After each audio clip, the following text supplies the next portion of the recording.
Hello everyone, आप सब कैसे हैं। मैं उम्मीद करता हूं कि बहुत अच्छे होंगे और अपनी पढ़ाई को बहुत अच्छे से कर रहे होंगे। मैं आकाश कुमार बढ़ाना आईसीटी वर्चुअल क्लासरूम में आपका बहुत बहुत स्वागत करता हूं मेरे प्यारे बच्चों। जैसा आपको पता है मेरे प्यारे बच्चों, आपकी हमारी जो है मेरे प्यारे बच्चों बेसिकली 12th क्लास है। 12th क्लास में हम लोग जो है आपका हिस्ट्री को हम लोग देख रहे हैं और हम चला है भारतीय आंदोलन और महात्मा गांधी हम देख रहे हैं। और हम कल के लेक्चर के अंतर्गत जो है मेरे प्यारे बच्चों भारत छोड़ो आंदोलन को हम लोग लास्ट कंटिन्यू किए थे। इतना हम लोग इसको देख चुके थे कि भारत छोड़ो आंदोलन जो आपका मूवमेंट है ये किस प्रकार से चला, कैसे पनपा है, कैसे आगे बढ़ा है। हमने इसको देखने का और जानने का प्रयास किया कि आखिर में भारत छोड़ो आंदोलन है क्या। क्लियर है? तो इतना हम लोग इसमें देख चुके थे कि भारत छोड़ो आंदोलन है क्या। एक इतना ध्यान रहेगा आप लोगों को, क्विट इंडिया मूवमेंट के नाम से भी इसे हम जानते हैं। अब देखते हैं, क्लियर है?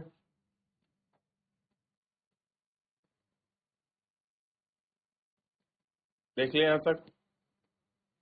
आखिरी बहादुराना दिन को भी हमने पढ़ा कि गांधी जी जब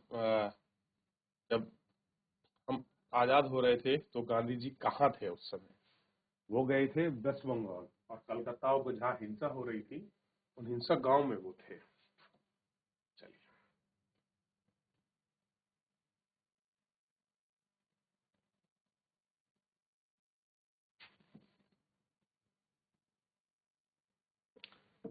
20 जनवरी को गांधी जी पर हमला हुआ, लेकिन दिन में अविचलित काम करते हुए 26 तारीख को दिन उन्होंने अपनी प्रार्थना सभा में इस बात का जिक्र किया कि बीते सालों में 26 जनवरी को हम किस तरह से स्वतंत्रता दिवस के रूप में मनाते आ रहे हैं। अब स्वतंत्रता मिल चुकी है, उसकी शुरुआती महीने गहरे मोह भंग करने वाले साबित हों, फिर भी उनको विश्वास था कि बुरी घड़ी बीत चुकी है। घड़ी मतलब जो समय होता है बीत चुका है। भारत के लोग अब सभी वर्ग सभी धर्म में समानता के लिए काम करेगा। अल्पसंख्यक समुदाय में बहुसंख्यक समुदाय का वर्चस्व और श्रेष्ठता स्थापित नहीं होगी।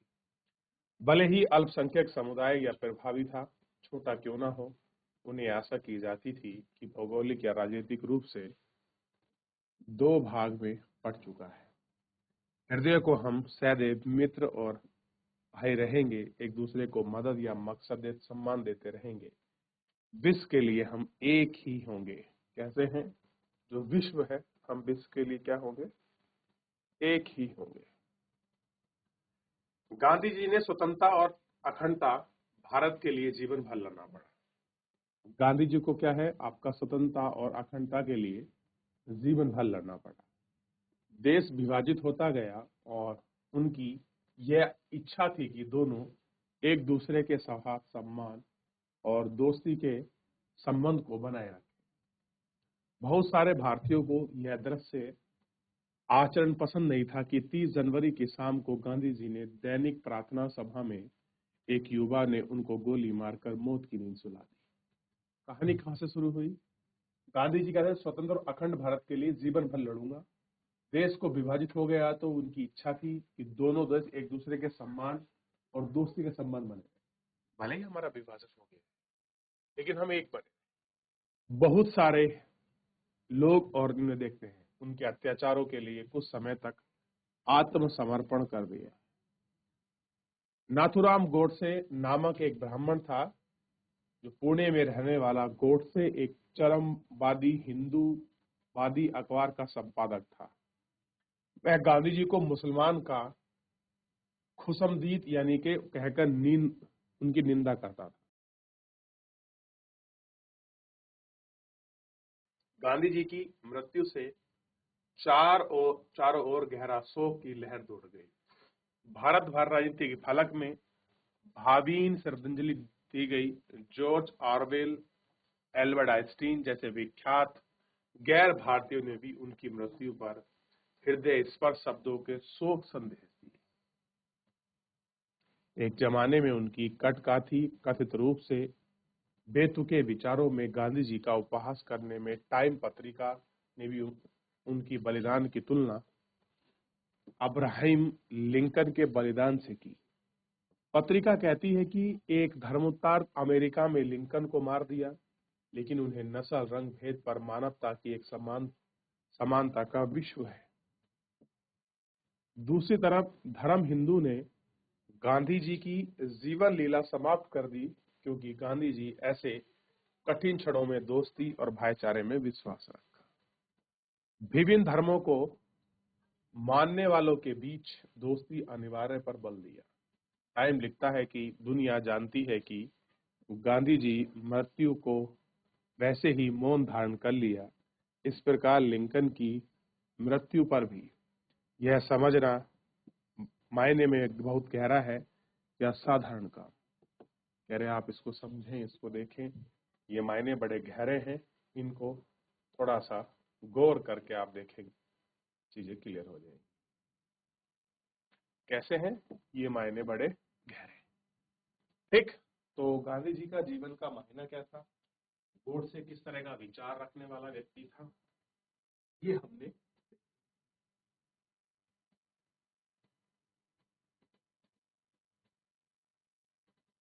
गांधी जी को समझना।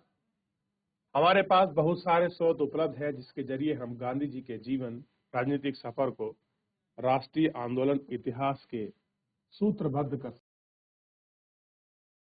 सार्वजनिक स्वर और निजी लेखन। इस दिशा में महात्मा गांधी और उनके सहयोगी ने प्रतिबद्धताएं दोनों तरह के समकालीन लेखन और भाषण एक महत्वपूर्ण स्रोत है। इन लेखन में हमें इस बात का ख्याल रखना चाहिए कि किस चीज को जनता के लिए लिखा गया है और किस चीज को उनके उद्देश्य के लिए लिखा गया है। तो एक उद्देश्य है और दूसरा है जनता के लिए। इन दोनों को थोड़ा सा हमको ध्यान रखना चाहिए। उदाहरण के लिए भाषणों से हम किसी व्यक्ति को सार्वजनिक विचार का सुनने का मौका मिलता है, जबकि व्यक्तिगत पत्र में हम उसकी निजी विचारों को झलक देखते हैं। अगर किसी व्यक्ति ने कोई पत्र लिखा है तो वो कैसा है, वो उसका निजीगत है, और अगर वो भाषण दे रहा है उसके बाद चलता है कि भैया उसका सार्वजनिक विचार क्या है। इन पत्रों को हम लिखने वाला इन पत्रों से हमें अपना गुस्सा और पीड़ा, असंतोष, बेचैनी, अपनी आशंकाएं हतोत्साह व्यक्त करने को देख सकते हैं। इनमें से बहुत सारी बातों अपने सार्वजनिक कर्तव्यों में व्यक्त नहीं कर सकते, लेकिन हमें यह भी याद रखना चाहिए कि कई बार निजी और सार्वजनिक का यह फर्क टूट जाता है। बहुत सारे व्यक्ति लिखते जा रहे हैं कि इसलिए व्यक्तिगत पत्र है, कुछ हद तक जनता में भी हो सकता है। उन पत्रों में भाषण असर भी तय हो सकता है। संभव है कि एक दिन उन्हें प्रकाशित कर दिया जाए। किसी पत्र में प्रकाशित होने की आकांक्षा के कारण बहुधा लोग निजी पत्रों में भी अपना मत स्वतंत्रता पूर्वक व्यक्त नहीं कर सकते। कुछ चीजें होती हैं जो प्रकाशित कर दें, अगर बता दें फिर आदमी क्या लिखेगा। और आप जानते हैं राइट टू प्राइवेसी आज के जमाने में तो है, उस जमाने में तो अलग कहानी है।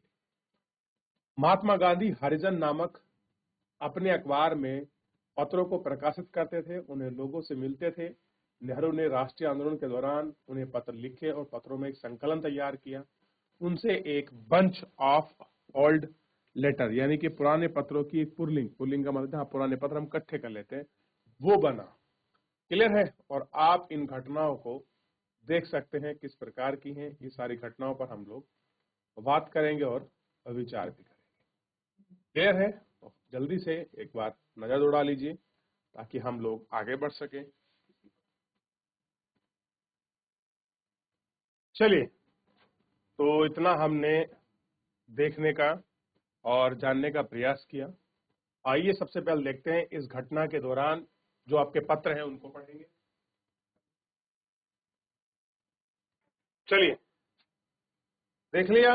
अब हम इसमें आगे बढ़ेंगे और आगे बढ़ के हम देखेंगे कि क्या की चीज। अब देखिए, 1920 के दशक में जवाहरलाल नेहरू ने लगातार बाप का प्रभावित होते हुए 1928 में जब यूरोप की यात्रा से लौटे, अब कह रहे हैं कि 1920 के दशक में जवाहरलाल नेहरू समाजवाद से लगातार प्रभावित थे, क्योंकि रूस में समाजवादी क्रांति हो चुकी थी। 1928 में जब यूरोप की यात्रा से लौटे तो सोवियत संघ के प्रयोग में गहरे तौर पर प्रभावित थे। उन्होंने समाजवादी जयप्रकाश नारायण, नरेंद्र दत्त, एनसी रंगा, अन्य साथ घनिष्ठपूर्ण काम करने शुरू किया। ठीक, ये हमने देखा। और तो कांग्रेस के भीतर समाजवादी और रूढ़िवादी की एक खाई पैदा हो गई थी। 1936 में कांग्रेस के अध्यक्ष बनने के बाद नेहरू ने फांसीवाद के खिलाफ जमकर बयान दिए और मजदूर और किसानों की मांग का समर्थन किया। यही तो है समाजवाद, जो मजदूरों और किसानों की बात करे। नेहरू ने समाजवादी वक्ताओं की चिंताओं को रूढ़िवादी राजेंद्र प्रसाद के नेतृत्व में कांग्रेस वर्किंग कमेटी में इस इस्तीफे की धमकी आपके दे डाली। ठीक। दूसरी ओर बंबई के प्रसिद्ध उद्योगपति ने नेहरू की आलोचना करते हुए बयान जारी किया कि बाद की प्रसाद और नेहरू दोनों ही महात्मा गांधी के पास गए और वर्धा में एक आश्रम में मिले। गांधी जी ने एक बार फिर मध्यस्थता की भूमि निभाई। नेहरू ने रेडिकल तलवारों को आंखों से लगाने के लिए प्रसाद और अन्य नेताओं से नेतृत्व में असहमति को ध्यान में प्रेरित किया। यानी कि वो बात कर रहे हैं राष्ट्र मतलब देश की, उसकी उद्योगपति की, भैया हमको पसंद है इंडस्ट्री बढ़े, चीजें हो वगैरह हो, यानी कि कुल मिलाकर ब्रिटिश विचारधाराओं को। लेकिन नेहरू ने स्पष्ट कर दिया हमारा विचार साम्राज्यवादी है, हम किसानों की, गरीबों की, मजदूरों की बात करेंगे। इसी को लेकर ये सारी चीजें शुरू। ठीक है, घर से निकलता है शुरू।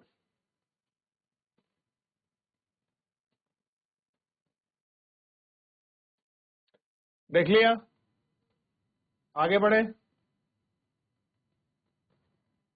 अब एक और पत्र है, उसको पत्र को हम बाद में पढ़ेंगे, थोड़ा सा नीचे बचा हुआ पार्ट है, क्योंकि चैप्टर तो समाप्त हो ही जाएगा सारे पत्र में ही। थोड़ा सा जो उसका मेन कंटेंट है ये देख लेते हैं। छवि का गणना। आत्मकथाएं भी हमें उस अतीत का ब्यौरा देती हैं जो मानवीय वितरणों के हिसाब से काफी समृद्ध है, परंतु यह भी हमें इस बात का ध्यान रखना चाहिए कि आत्मकथा में किस तरह पढ़ते हैं, उन्हें कैसे व्याख्या करते हैं। हमें याद रखना चाहिए कि आत्मकथाएं प्राय स्मृति के आधार पर लिखी जाती है। हमें पता चलता है कि लिखने वाले को क्या याद रहा और कौन सी महत्वपूर्ण चीजें दिखाई दी, क्या याद रखना चाहता था और औरों की नजर में अपनी जिंदगी को किस तरह दर्शाना था। यानी कि एक प्रकार की स्मृति है। क्या चीज अच्छी लग रही उसको बड़ा अच्छा दिखाएगा, जो उसको बुरी लगी उसको बुरा दिखाएगा। कैसे वो अपनी जिंदगी को दर्शाना चाह रहा है, ये महत्व है।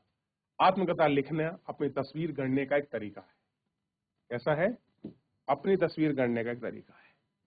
फलस्वरूप इन वितरणों को पढ़ते हुए हमें यह देखने का प्रयास करना चाहिए कि लिखने में हमें नहीं लिखना चाहता, जो लेखक हमें लिखना नहीं चाहता, हमें चुपचाप कारण समझना चाहिए। इच्छित और अनिवार्य स्मृति को, प्रकृति को समझना चाहिए। तो मेन ध्यान रखना है कि आखिर में किस तरीके से हम लोग इसको हम देख सके। क्लियर है?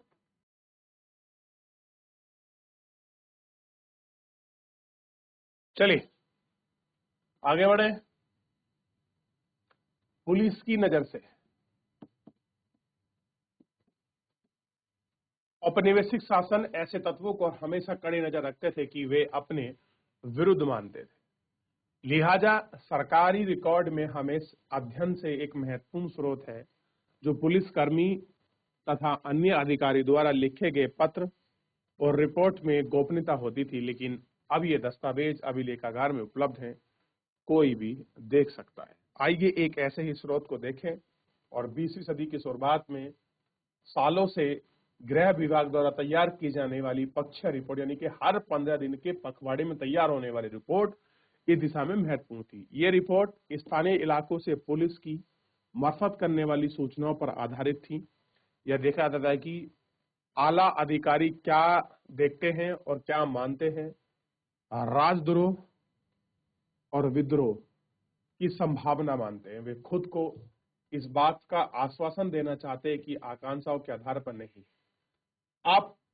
है। आप नमक सत्याग्रह के समय पाक्षिक रिपोर्ट को देख लो। गृह विभाग ने माना या मानने को तैयार नहीं था कि महात्मा गांधी पे कार्रवाई के प्रति कोई व्यापक जन समर्थन पैदा हो रहा है। रिपोर्ट में इस यात्रा को एक नाटकीय और एक काश्तकार और ब्रिटिश शासन के खिलाफ आवाज उठाने के प्रति अनुच्छिक और शासन के अंतर्गत सपूर्वक जीवन के व्यतीत करने वाले लोगों को गोलबंद करने की हरोताज कोशिश में प्रस्तुत है। कैसे दिखाया कि कुछ नहीं है भैया, एक नॉर्मल सा ही है, आ रहा है, खड़ा हो रहा है, पागल बनाएगा लोगों का और आपका चला जाएगा। ऐसे रिपोर्ट को दिखाने का उन्होंने प्रयास किया और यही इसमें दिखाने को उसने देखा।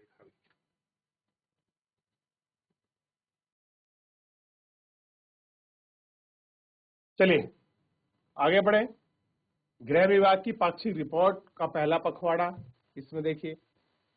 दूसरा पखवाड़ा उड़ीसा, मद्रास, संयुक्त प्रांत में जो भी रिपोर्ट जाती थी कैसे बनती इसमें दिखाया गया।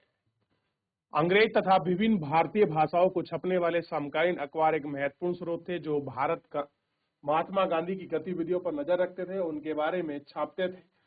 अखबार इस बात के संकेत देते हैं कि भारतीय उनके बारे में क्या सोचते हैं। अखबार ब्यौरे पूर्वाग्रह से मुक्त नहीं थे।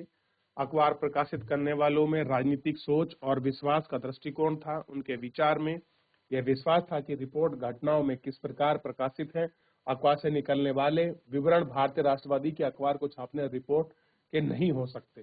ये सब इन चीजों पर नजर दौड़ाई जाती थी और रखा।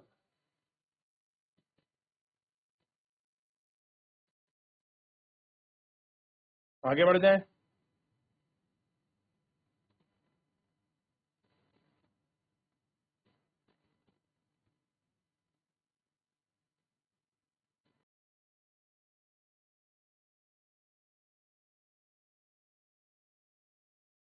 असहयोग, बारदोली सब पढ़े हैं।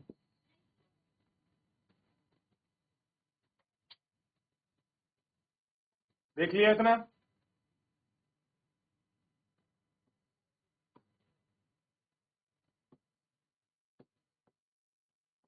चलिए तो ये सारी काल रेखा को आप पढ़िए क्योंकि हम इसको पढ़ चुके हैं, सारा चैप्टर पूरा समाप्त हो गया है।